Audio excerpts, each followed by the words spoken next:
여러분, 저는 이 사울이라는 사람을 참 유심히 보는 편입니다. 사울이라는 사람은 성경에서 정말 생각해 볼 것이 많은 사람입니다. 사무엘상 10장 말씀을 보면요, 그가 왕으로 선택되어 기름 부음을 받았을 때에 하나님의 영이 그에게 크게 임하여서 예언을 하고 변하여 새 사람이 되었다. 이러한 말씀이 나오고 있습니다. 완전히 무명의 인물이었던 것이죠. 그러한 사울이 하나님의 택함을 받아서 그렇게 풍성한 하나님의 은혜를 받고 이스라엘의 초대 왕으로 세워진 것입니다. 근데도 하나님을 배반해서 결국 비참한 최후를 마치게 되는, 그러니까 처음과 끝이 너무나 다른 그런 굴곡 있는 인생을 산 사람이 바로 이 사울 왕입니다. 그를 살펴볼 것이 많다는 얘기는요, 그가 하나님을 떠나서 비참한 최후를 마치기까지의 과정 속에서 나타내는 그 모습이 하나님과 우리와의 관계가 어긋났을 때 일어나는 그런 모습과 너무나 비슷하기 때문입니다. 다윗은 바라보면 참 그의 인생에서 밧세바와 그 우리아의 일을 처리하는 부분에 있어서의 일 외에는 크게 하나님 앞에 잘못하는 모습이 드러나지 않거든요. 그래서 죄 많은 제 마음으로 생각하기에는 좀 인간적이지 않지 않은가 이런 생각이 들 때가 있습니다. 그런데 사울의 모습을 보면은 참 어쩜 이렇게 죄송합니다만 나를 닮았을까 이런 생각이 드는 때가 있어서 사울을 보면 제 모습이 비추어 보일 때가 있습니다. 그래서 하나님 앞에 내가 이것을 회개해야 되는구나 라고 그렇게 느껴질 때가 상당히 여러분 있습니다. 사울이 하는 것을 보면은요, 사울 왕이 무슨 생각을 하고 있는지 정말 잘 드러나요. 그 모습에 우리의 행동이 비춰 보이면은 복된 것입니다. 성령께서 죄에 대하여, 의에 대하여, 심판에 대하여 우리를 교훈하고 계시는 순간이기 때문입니다. 오늘 이 시간 살펴보는 이 사울의 태도와 사울이 하는 일들을 보면서 우리의 행동이 혹여 비춰 보이신다면 내가 어떤 영적인 위치에 있는가, 하나님과 어떤 관계에 있는가를 정확하게 살펴보시고 내가 하나님과 어떤 관계를 맺어야 되는지를 정확하게 다시 한번 인식하시는 복된 시간이 되시기를 바랍니다. 사울의 모습을 보면 사람이 자기의 이익을 위해서 얼마든지 사랑과 믿음이라는 가면도 쓴다는 사실을 알 수가 있거든요. 우리가 우리 자신에게서 내가 참 못됐다 이걸 깨닫게 되면 자기가 천박하게 느껴질 때가 있죠. 여러분, 그게 복입니다. 이러한 영적인 상태에서 벗어나게 하시는 성령의 역사를 우리에게 부어주시기 위한 하나님의 깨닫게 하시는 은혜니까요. 이런 은혜, 그리고 하나님과 더 깊은 사랑의 관계 안에 들어가는 축복이 오늘 이 예배 시간을 통해서 우리 한빛 성도들에게 부어지시기를 주님의 이름으로 축원합니다. 지금 오늘 우리가 읽은 성경 말씀의 상황은요, 블레셋이 이스라엘에 쳐들어온 상황입니다. 이 전쟁에서 유명한 일이 일어났어요.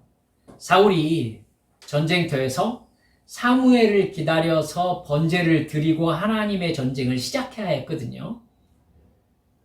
그래야 하나님께서 이 전쟁의 주인이시며 하나님이 적을 멸하시기 원하신다는 헤렘 전쟁이 성립이 되는 것입니다. 그렇기 때문에 사울은 사무엘이 하나님이 세우신 선지자, 하나님께서 세우신 하나님의 통로로 마련한 이 사무엘을 기다렸어야 했었어요. 근데 사무엘이 상당히 늦게 왔어요.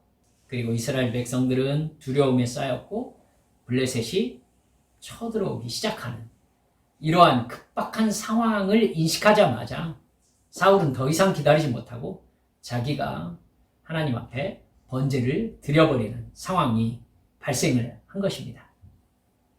여러분, 이 사건으로 사울은 하나님께서 그의 왕권을 옮기실 것이다 라는 계획을 통보받게 되지요. 사울은요, 신앙의 원칙을 따라 생각하고 행동하는 사람이 아니라 그저 상황의 필요에 따라 행동하는 사람이라는 것이 드러났기 때문입니다. 다윗을 대하는 사울의 모습을 우리가 여러 번 살펴봤잖아요. 가만히 보면은 자기가 필요할 때는 필요한 만큼 씁니다. 근데 자기의 생각보다 많이 영향력이 커져가지고 나의 위치에 방해가 되겠다 싶으면요, 사울은 가차없이 제거하는 사람이에요. 상황에서의 이익을 추구하는 보통 사람이었을 뿐이죠. 이스라엘을 다스릴 만한 왕의 그릇이 아니었습니다. 하나님께서 그것을 다 알고 계셨습니다. 그럼 우리는 궁금하게 됩니다. 하나님은 왜 사울을 택하셨을까요? 여러분, 사울이 자기의 부족함을 인식하고 오직 하나님을 왕으로 섬기며 순종하기를 기대하셨기 때문입니다. 그러니까 하나님께서 사울을 택하셔서 왕으로 세우셨으니까 사울은 사실 강할 필요가 없어요. 사울은 뛰어날 필요가 없습니다. 이스라엘 왕이 하나님이시니까 하나님이 뛰어나시면 되고 하나님이 강하시면 되는 겁니다. 그런데 사울의 생각은 달랐습니다. 이스라엘을 자기 마음대로 다스리는 권력자가 되고 싶었던 거죠. 하나님 위에 서고 싶었던 겁니다. 그런데 여러분, 사울 성격을 보면요, 그렇게 이스라엘을 자기가 마음대로 통치할 수 있을 만한 실제적인 능력과 배짱이 없었어요. 지금 골리앗을 앞세운 여러분 블레셋과의 전쟁, 이 뒤에 이제 일어나는 전쟁입니다만은 그 전쟁도 전혀 전쟁의 주도성을 갖지 못하는 모습을 보여줍니다. 연약한 거죠. 자기가 이스라엘의 대표라고 하면서 골리앗과 싸우는 그런 압도적인 능력 보여주지 못합니다. 없으니까요. 그러니까 사울을 보면요, 리더십을 발휘할 만한 정치력도 부족하고 그렇다고 압도적인 전쟁 수행 능력도 없습니다. 여러분, 그러면은 하나님이 그걸 알고 세우셨으니까요. 그러면은 사울이 할 수 있는 유일한 방법이 무엇입니까? 하나님만을 믿고 의지하고 순종하면 되는 것입니다. 그럼 나머지는 하나님이 하시니까요. 근데 그 믿음도 없는 거예요. 여러분, 그러니까 사울은 사실 아무것도 가진 게 없는 거죠. 그럼 사울에게 남은 것은 무엇입니까? 자기에게 유리한 상황을 만들기 위해서 머리를 얍삽하게 쓰는 것밖에 없는 거죠.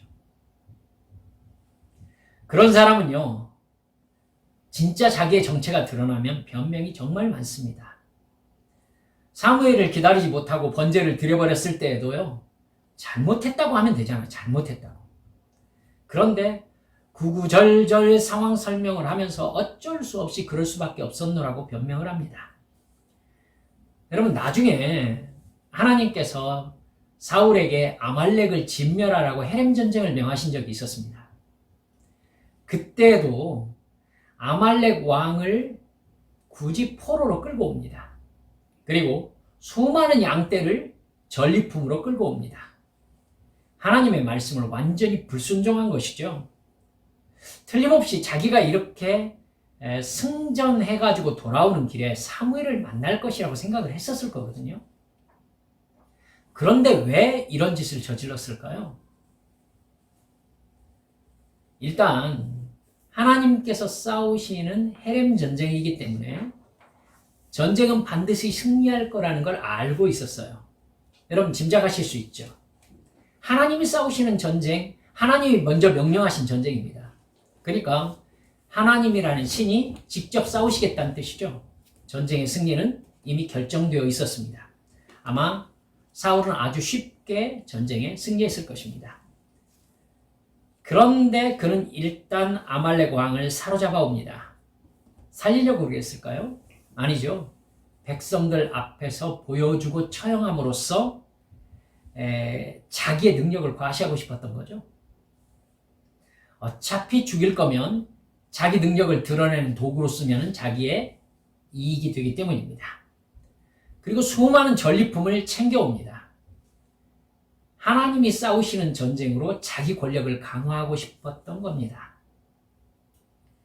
사무엘에게는 뭐라고 했죠? 하나님께 드릴 재물을 가져왔다고 얘기했어요. 참 그럴듯하죠. 여러분, 자기가 이렇게 한 까닭은 하나님을 위한 것이었다 라고 변명을 댄 것입니다. 여러분, 둘러대는 얘기일까요? 계산한 이야기예요. 모양새는 하나님을 위한 것으로 만들고 속으로는 자기가 취할 이익을 철저하게 계산하고 있었던 겁니다. 그러니까 사울이 상황 속에서 얍삽하게 자기 이익을 챙기려고 계산을 돌리는 모습이 이렇게 쫙 보여요. 이런 태도가 반복되자 하나님은요, 사무엘상 15장 11절을 보면은 사울을 왕으로 세우신 것을 후회하신다라고 말씀하셨습니다.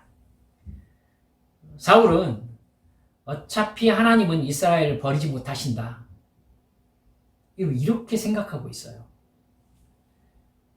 여러분, 근데 어차피 이스라엘을 버리시지 못하는 하나님이시기 때문에 라고 전제하고 이 상황을 통해서 자기 이익을 취할 계산, 주판화를 돌리고 있는 거예요.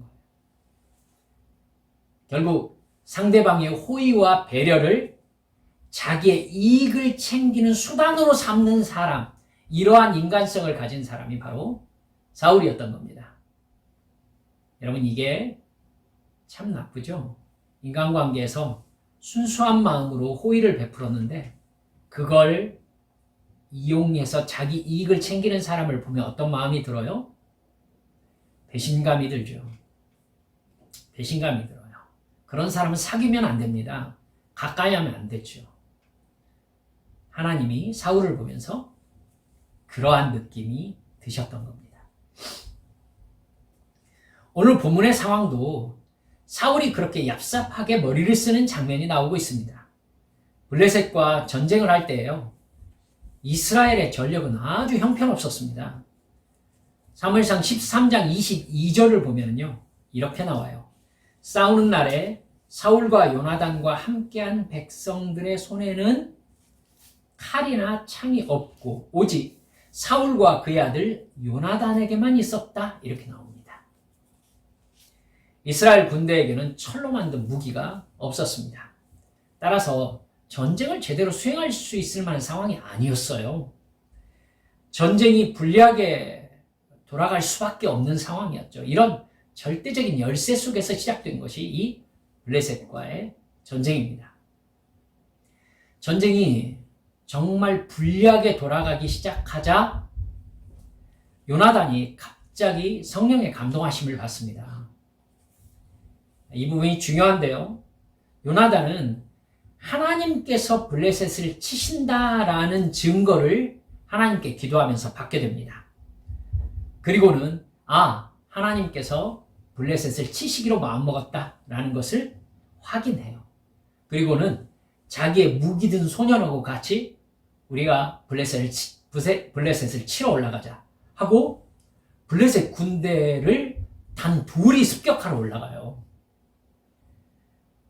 그러자 하나님께서 블레셋의 군대에게 공포심을 주십니다. 그러면서 블레셋 사람들이 서로 자기들끼리 치는 정신착란의 상태가 벌어지게 됩니다. 하나님께서 구약의 역사에서 여러분 아시겠죠? 여호사밧 왕 때도 쓰셨던 일이었고요. 가끔 하나님께서 이스라엘에게 은혜를 주실 때에 가끔 쓰시는 그런 기적의 사건입니다. 전세가 완전히 역전됩니다. 블레셋이 이스라엘 대상으로 싸우는 것이 아니라 자기들끼리 서로 칼을 들고 죽이기 시작하니까 여러분 전세는 완전히 뒤집어졌죠. 이스라엘 군대가 블레셋과 전면전을 벌여가지고 싸워서 물리치게 됩니다. 여러분, 이제 쭉 블레셋으로 밀고 들어가기만 하면 되는데 이스라엘은 전쟁을 끝까지 승리로 마무리할 수가 없었습니다. 사울이 모든 백성들에게 하나님의 이름으로 맹세를 시켰기 때문입니다. 24절 우리가 읽은 성경 말씀 보니까 사울이 블레셋에게 보복하는 저녁 때가 되기까지 어떤 음식이든지 먹는 사람은 저주를 받을 것이다. 이렇게 말했던 겁니다. 여러분, 전쟁터에서 목숨을 걸고 싸우는 사람들에게 아무것도 먹으면 안 된다고 하는 건 여러분 누가 생각해도 미친 짓이죠. 이게 말이 안 되는 일입니다. 근데 사울이 백성들에게 그 맹세를 시킬 때에 요나단이 그 자리에 없었어요. 요나단은 그 전쟁터 숲풀에서 석청을 발견합니다. 석청이 여러분 돌 사이에 있는 벌집, 거기에서 나오는 이제 꿀을 이야기하거든요. 이스라엘이 머물고 있는 이 가나안 땅을 젖과 꿀이 흐르는 땅이다 라고 이야기할 때에 그 꿀에 해당되는 풍성한 이스라엘의 석청을 발견한 것입니다. 요나단은요, 그 전쟁터 숲풀에서 발견한 석청을 지팡이로 이렇게 찍어가지고 먹습니다. 여러분, 너무 피곤했을 때 단 거 먹으면 어떻습니까? 그 얘기를 성경에서 뭐라고 하느냐면 눈이 밝아졌다라고 나와요. 진짜 눈이 밝아집니다. 기운이 솟지요. 그러자 백성 중 한 사람이 요나단에게 이렇게 말해요. 아버지 사울 왕이 오늘 음식물 먹는 사람은 저주를 받을 것이라고 맹세시켰습니다. 이렇게 얘기합니다. 요나단은 아버지가 왜 전쟁터에서 그런 말도 안 되는 명령을 내리셨는지 모르겠다고 그렇게 얘기해요. 전쟁은 아직 진행 중이었어요. 이스라엘 백성들은 퇴각하는 블레셋을 뒤쫓습니다. 여러분, 빈속에 얼마나 배고프고 피곤했겠어요. 결국 블레셋을 뒤쫓다가 이스라엘 백성들이 탈진지경에 이릅니다. 그래서 이거 전쟁을 하기는커녕 내가 죽을 상황이다 라는 생각이 들자 그들은 탈취한 양과 소와 송아지를 잡아가지고 익힐 틈새도 없이 그냥 피 흐르는 날고기를 그냥 뜯어먹기 시작했어요. 이 상황이 사울 왕에게 보고되었습니다. 그러자 일이 일단 벌어져 버린 거예요. 누구든지 뭘 먹는 자는 저주를 받을 것이라고 하나님의 이름으로 맹세를 시켰는데 이미 백성들이 막 산채로 피 뚝뚝 흘리는 그 날고기를 먹기 시작한 겁니다.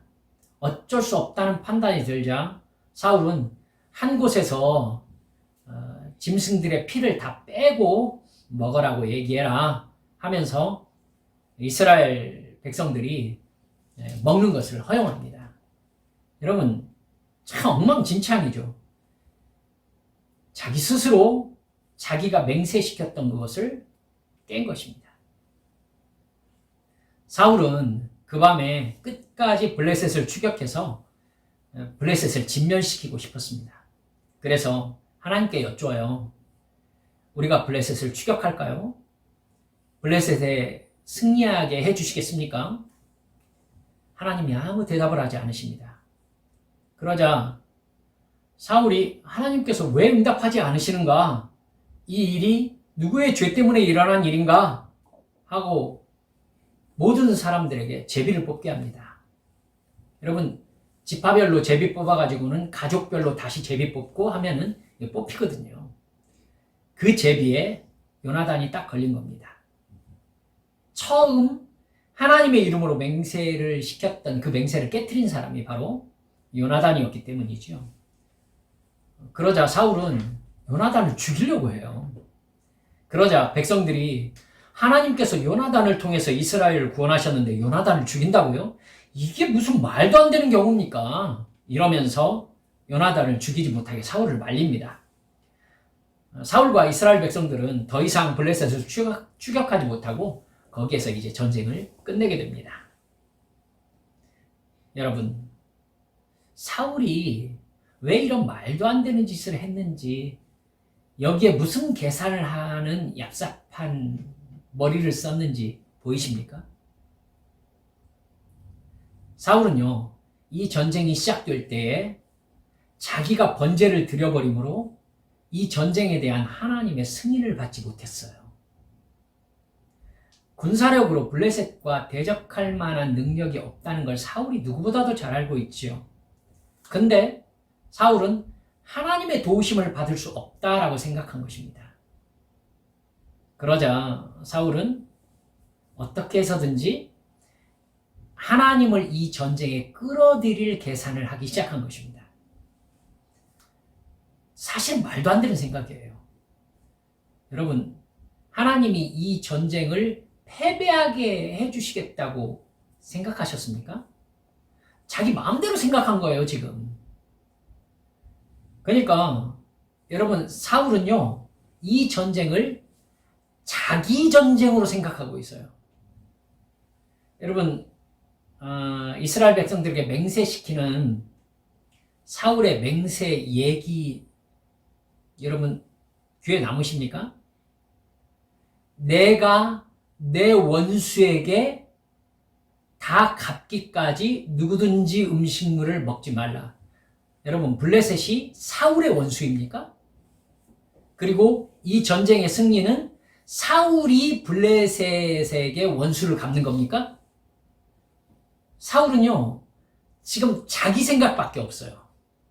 자기 생각밖에 없어요. 이 전쟁이 자기 전쟁이에요. 그러니까 두려웠던 겁니다. 하나님이 도와주셔야 되는데 자기가 하나님께 버림받았다라고 생각한 것이죠. 그래서 이스라엘을 볼모로 해가지고는 이 전쟁에 하나님을 끌어들일 계산을 했던 것입니다.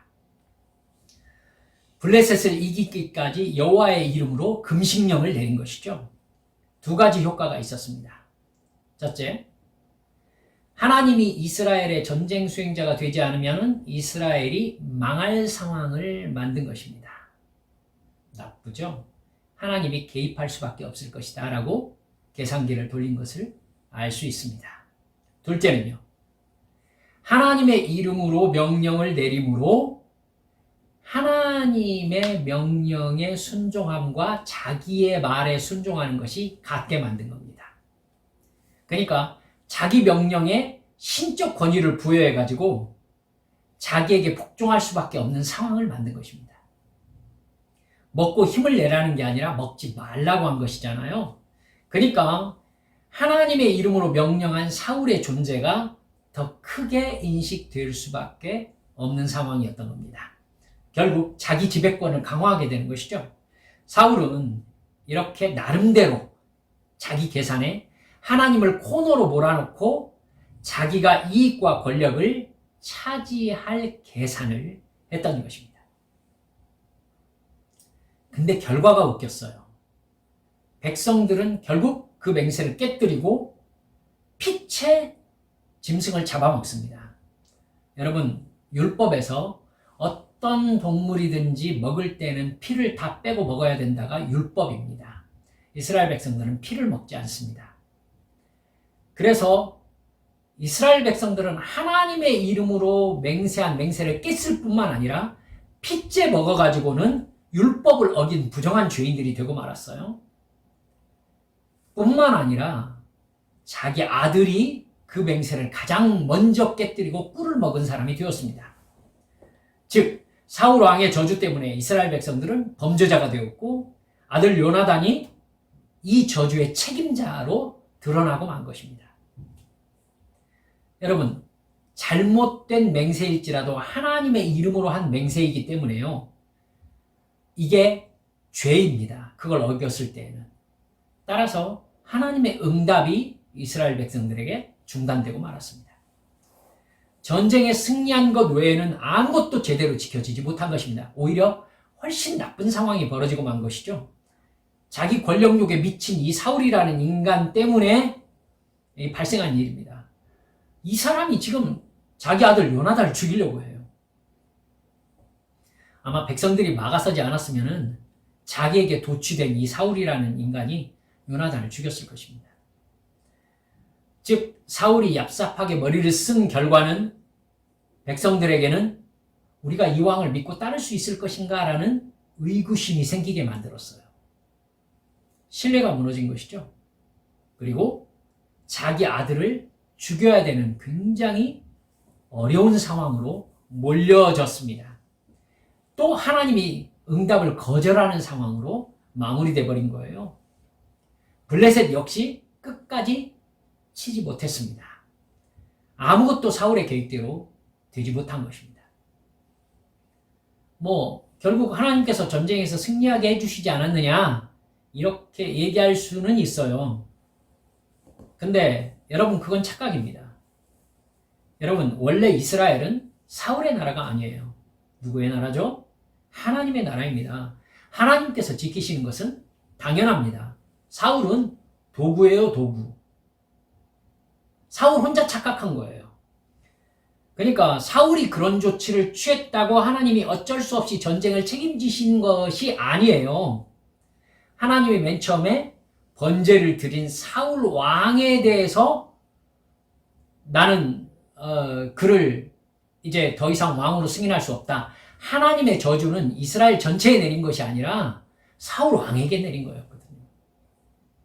그러니까 이 전쟁은 어차피 블레셋이 이기지 못할 전쟁이었던 겁니다. 하나님이 싸우실 것이었어요. 하나님의 관심은 뭐였느냐면은 사울이 정말로 하나님 앞에 순종하는 왕으로 설 것인가 아닌가 이 부분에만 관심이 있으셨어요. 하나님은 사울은 이스라엘 다스릴 왕이 되지 못한다 라고 이 전쟁을 통해서 확인하십니다. 우리는요, 이 상황을 통해서 하나님을 대할 때에 우리가 사울과 같은 태도를 취하는지에 대해서 깊은 영적인 어떤 그 감각이 있으셔야 됩니다. 마치 사울이 머리를 잘 써가지고는 하나님이 사울의 계획에 말려든 것 같은 생각을 하고 계신다면 여러분 정말 크게 잘못 알고 계신 거거든요. 여러분 두 가지로 한번 생각해 볼까요? 첫째는 하나님이 내 이익에 따라 이용할 수 있는 대상이 절대 아니라는 것을 철저하게 인식하시기 바랍니다. 하나님은 내 이익에 따라서 내 계산대로 움직여 주시는 분이 아닙니다. 사람이 얼마나 악하냐면요. 사울처럼 하나님께서 나를 사랑하신다니까 그것을 하나님의 약점으로 이해하는 사람이 있어요. 저는 그런 설교를 믿음의 설교라고 참 많이 들었던 기억이 나서 여러분들에게 이거 말씀드려야 되겠다 싶었습니다. 하나님이 나를 사랑하시면 나를 생명을 바쳐서 사랑하셨으니 나를 절대로 버리지 못하십니까? 그래서 나를 사랑하시는 것이 하나님의 약점입니까? 정말 나쁜 생각이에요.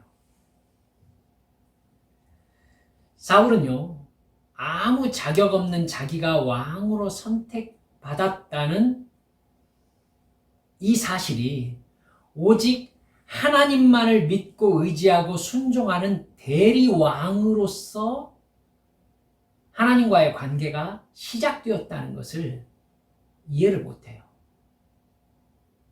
무슨 말인지 아시겠어요? 하나님께서 아무 능력도 없고 자격도 없는 사울을 택하신 것은 여러분 사울에게 뭐 하라는 거예요? 오직 하나님만 바라보고 하나님만 믿고 하나님을 의지하라는 관계의 시작이에요. 그러니까 하나님께서 사울을 왕으로 세우신 것은 이제부터 너는 나 아니면은 아무것도 아니다 라는 관계로 초대한 것이었던 겁니다. 근데 사울 왕은 교만해가지고 왕으로 선택한 하나님에게 이렇게 얘기하고 싶은 거예요. 하나님이 왕으로 세우셨으니까 왕답게 만들어 주셔야 되는 거 아닙니까?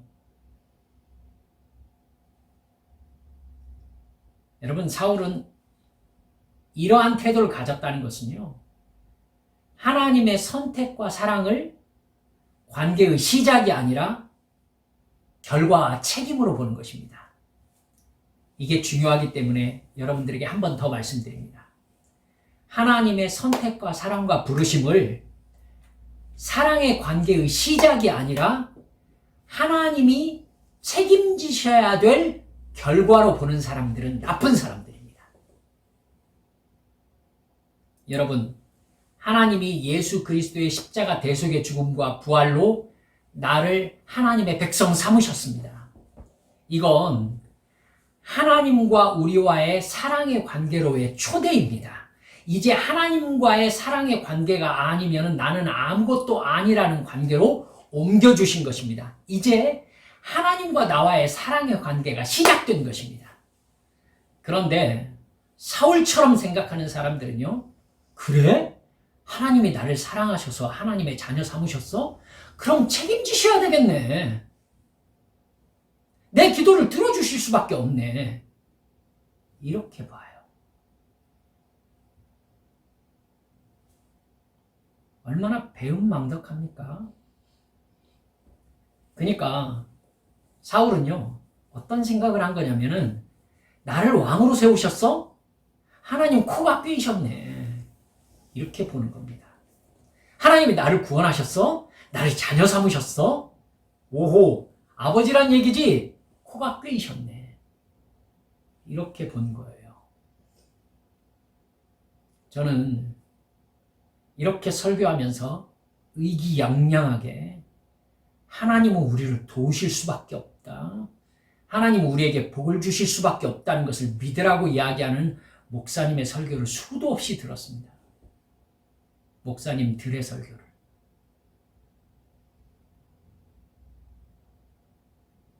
지금 생각하면 정말 나빴다라는 생각이 듭니다. 하나님을 그런 식으로 생각하니까, 하나님의 사랑을 그런 식으로 생각하니까, 하나님의 사랑을 내 이익에 이용하려는 사울과 같은 인간들이 한국 교회에 꽉 차 있는 거예요.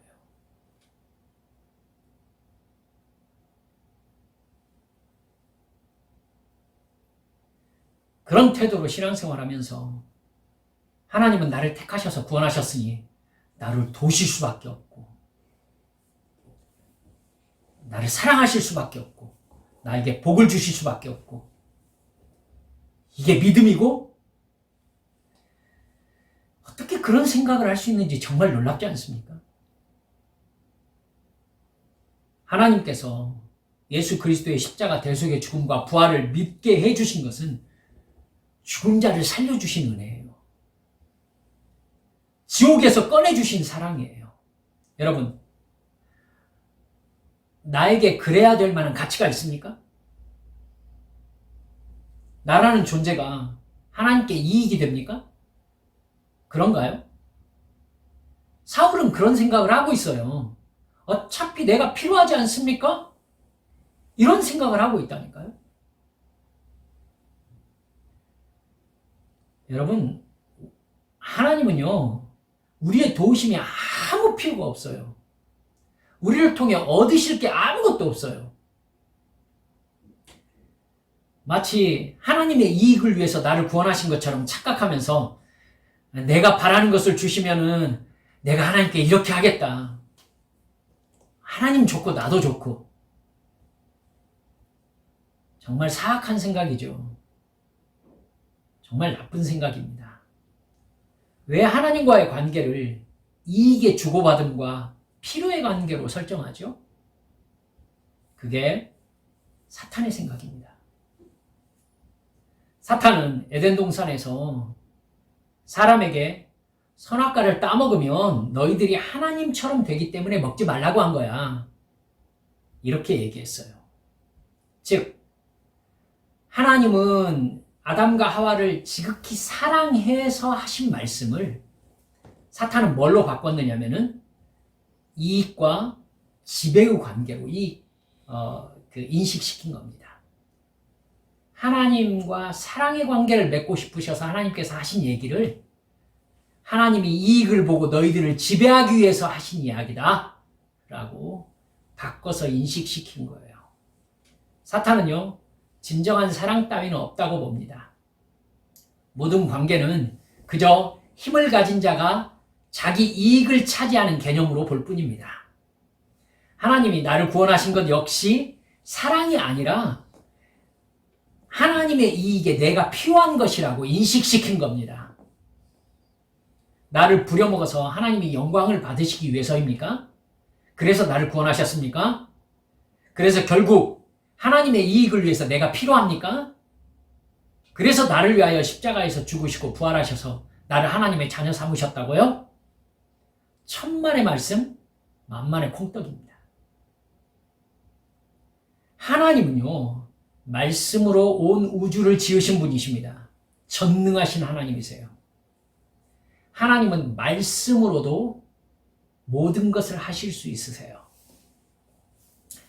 이스라엘 백성들이 광야에서 금송아지에게 절했을 때에, 우상 숭배에 빠졌을 때에 하나님께서 모세에게 하신 말씀 혹시 기억하고 계십니까? 모세야 비켜라. 내가 이 민족을 순식간에 없애버리고 너로 새로운 민족을 내가 이루리라. 이렇게 얘기하셨어요. 여러분, 이스라엘 민족이 장정만 60만이 되기까지 430년이 걸렸어요.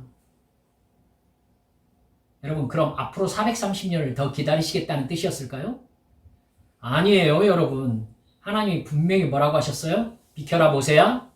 내가 순식간에 이들을 없애버리고 너로 새로운 민족을 이루리라.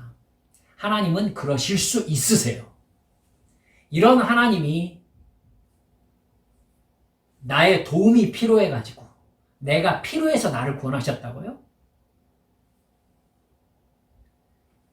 여러분, 인간에 비하면 전능에 가까운 천만 천군 천사를 거느리고 계신 분이 우리 하나님이십니다. 하나님은 인간에게 아쉬울 것이 아무것도 없으신 분이세요. 하나님이 인간에게 왜 이렇게 낮은 자세로 우리를 대하십니까? 오직 하나밖에 없죠. 사랑하기 때문입니다. 따라서 하나님을 대할 수 있는 인간의 유일한 태도가 무엇입니까? 사랑입니다. 진실한 사랑. 사울처럼 계산기 두드리는 사랑이 아니라 나의 진정한 사랑. 인간은 그걸 할 수 있는 능력이 없어요. 그래서 성령님을 보내주신 것입니다. 성령의 감동함 가운데에서 하나님을 진실로 사랑하라. 여러분, 출애굽기 6장 3절 뭐라고 말씀하십니까? 들으라 이스라엘아.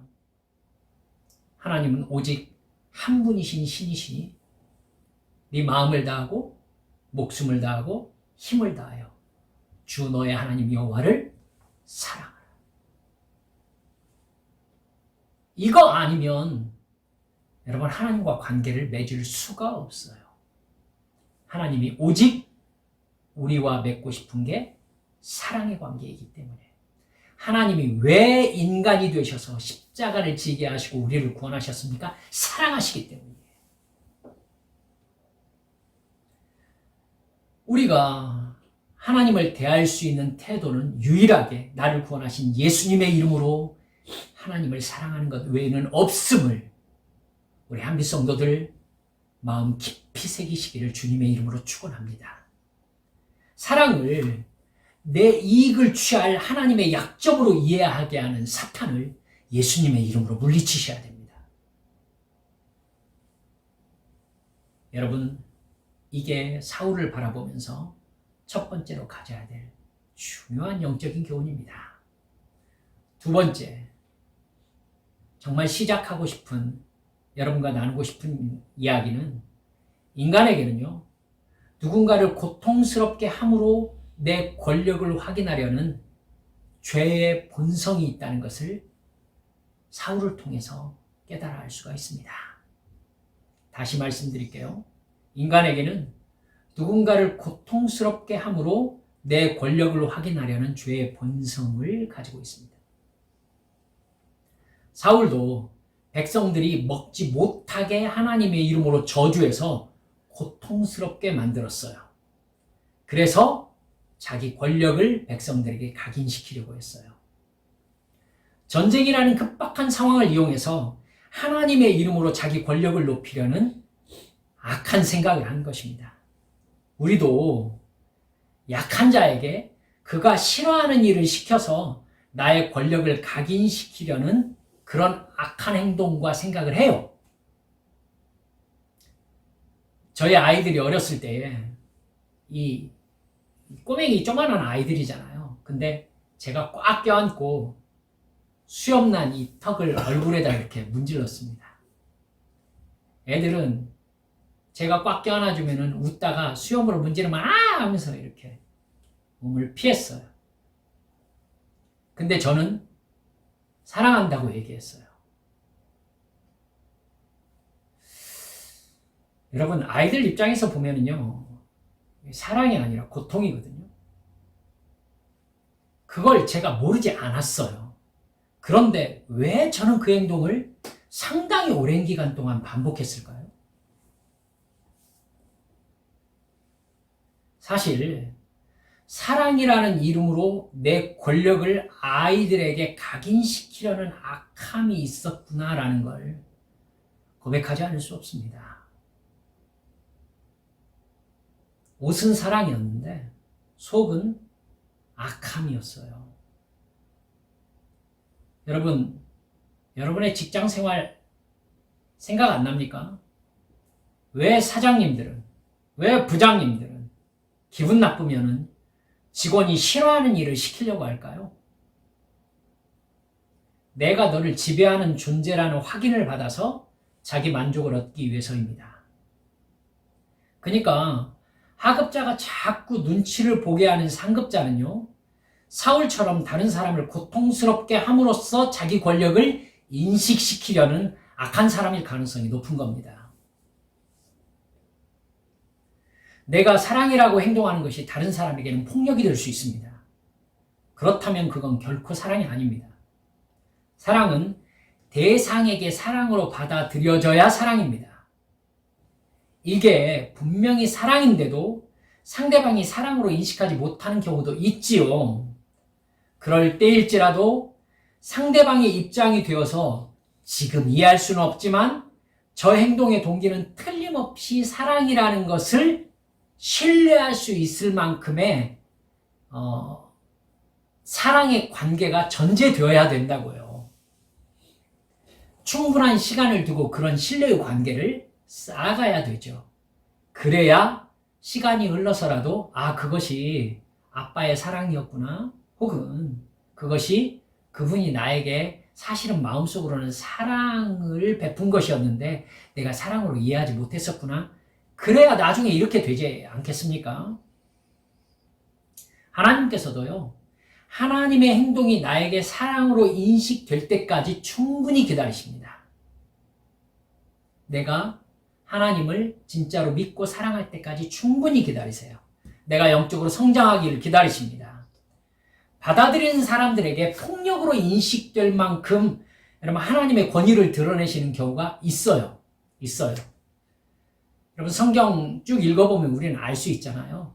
하나님이 두 가지 경우에서 상대방에게 사랑으로 인식되지 못할지라도 하나님의 사랑으로 그에게 권위를 나타낼 때가 있는데, 첫 번째는 뭐죠?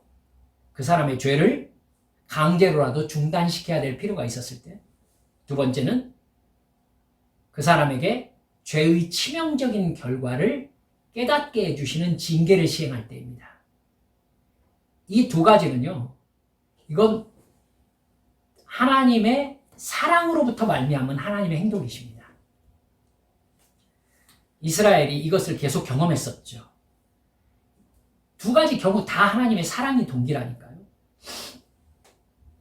여러분, 우리 역시 가족 또는 나보다 약한 대상이 싫어하는 일을 시켜가지고 나의 권력을 각인시키는 것은 사랑이 아니라 폭력이라는 걸 정직하게 인정해야 됩니다. 제가 그 다음부터는 애들 껴안고 얼굴에다 문지르려고 하지 않습니다. 그러려고 노력했습니다. 그리고 이제 애들이 더 커가지고, 네. 사랑하는 여러분들, 그건 죄입니다. 죄입니다.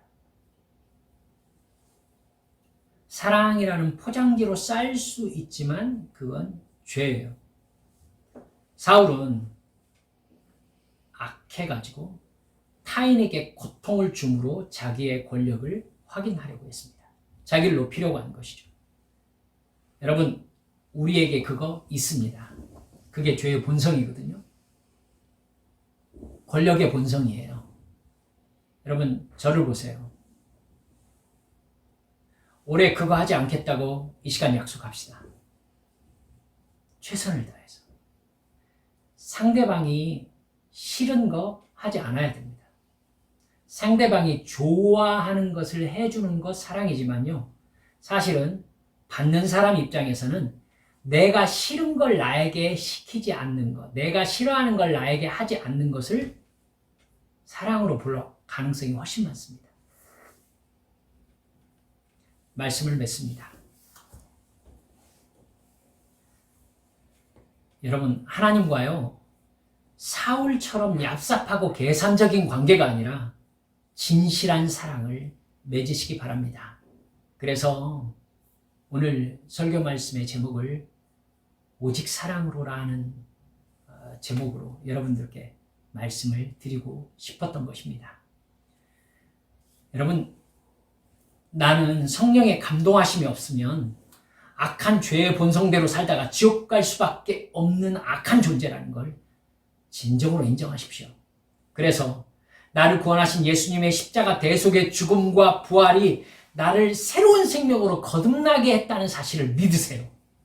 그리고 그 믿음에 합당한 생각과 말과 행동으로 하나님을 진정으로 사랑하세요. 그래서 내가 하나님을 대하는 행동이 계산 돌린 것이 아니라 주님을 사랑하는 나의 믿음의 반응일 수 있기를 주님의 이름으로 축원합니다. 여러분, 하나님께서 내게 주신 은혜에 하나님 앞에 진정으로 사랑의 반응을 보이는 것을 믿음이라고 하는 것입니다. 그리고 그 마음으로 내 곁에 있는 사람들을 진실하게 사랑하는 것입니다. 내 힘을 그에게 드러내므로 말미암아 마치 그 사람을 위한다는 듯이 내가 배려해가지고는 그 사람이 나를 높이게 만드는 그런 얍삽한 머리를 쓰면서 알았어? 내가 이런 사람이야? 라고 하면서 그 사람의 이익과 나의 권력을 이렇게 상호 교환하는, 우리 그런 사람 되지 맙시다.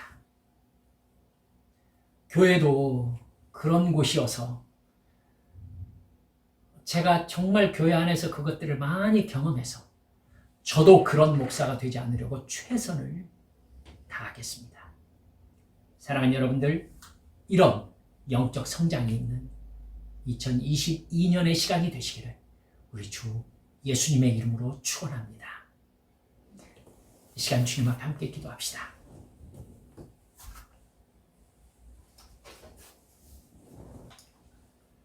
오늘은 이 사울의 행동을 통해서 우리가 하나님을 사랑 없이 대할 때 어떤 악한 생각을 품을 수 있는지를 살펴보았습니다. 그리고 그 악한 마음으로 내가 다른 사람에게 어떤 폭력을 저지르기도 하는지를 한번 살펴보았습니다. 여러분, 마음이 불편하셨다면 틀림없이 내 안에 있는 죄성을 깨달으신 것일 겁니다. 이 시간 기도할 때에 주여, 제가 이런 죄 가운데 살아가지 않도록 하나님을 이런 식으로 나쁜 사람이 되어서 하나님의 사랑을 마치 하나님의 약점인 것처럼 인식해서 하나님 나에게 이런 걸 해 주십시오라는 요청을 너무 당당하게 드릴 수 있는 이런 나쁜 사람이 되지 않기로 이 시간 하나님 앞에 약속합시다. 그리고 나보다 하급자 혹은 나보다 연약한 자에게 내가 나의 권력을 인식시키면서 사랑이라는 이름으로 죄를 짓지 않도록 주님, 내가 내 이웃에게, 내 가족에게 진실할 수 있도록, 진실한 사랑으로 그들을 대할 수 있도록 성령님 감동해 주시라고 이 시간 하나님 앞에 간절히 통성으로 기도하시겠습니다. 기도합니다. 아버지 하나님,